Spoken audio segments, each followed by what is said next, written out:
Now, with regards to Unit 2, using the sheath knife and how we can break it up into different parts for the learners, if you had, for instance, a mixed age group where the younger ones might not be yet trusted with sheath knives, you could maybe delegate them the tasks of them being able to find the appropriate woods and source the branches, and going through that process of what are the suitable branches, which ones that you just leave there because they've got habitats in them, or which ones might already be broken off the tree, coming off the tree, and what type of material is best to use. You know, it's not going to be willow or a soft wood like that. You're going to need a harder wood.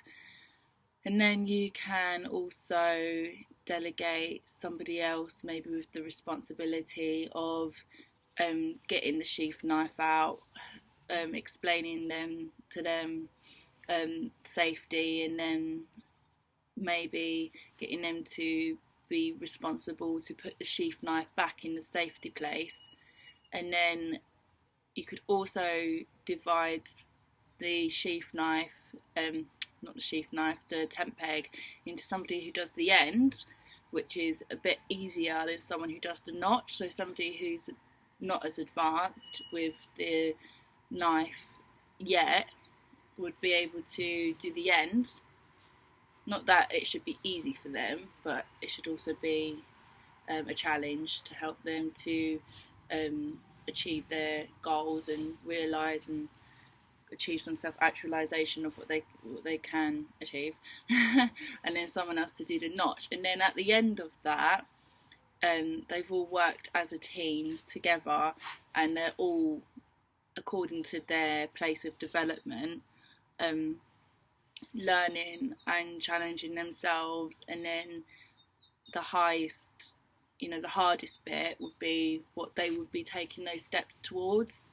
So you would start off retrieving the wood, sourcing the wood, getting the knife and making sure the knife's got the cover back on, and putting it back in the safety place, actually doing the task.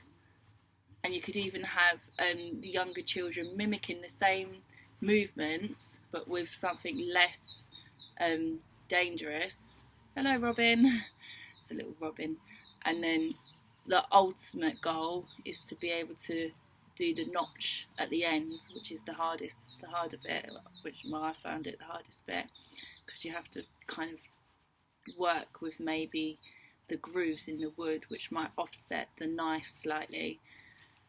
So yeah, that's how to break it up into different tasks. And also at the end, we can use the tent peg and maybe think of like various different ways we can use it for.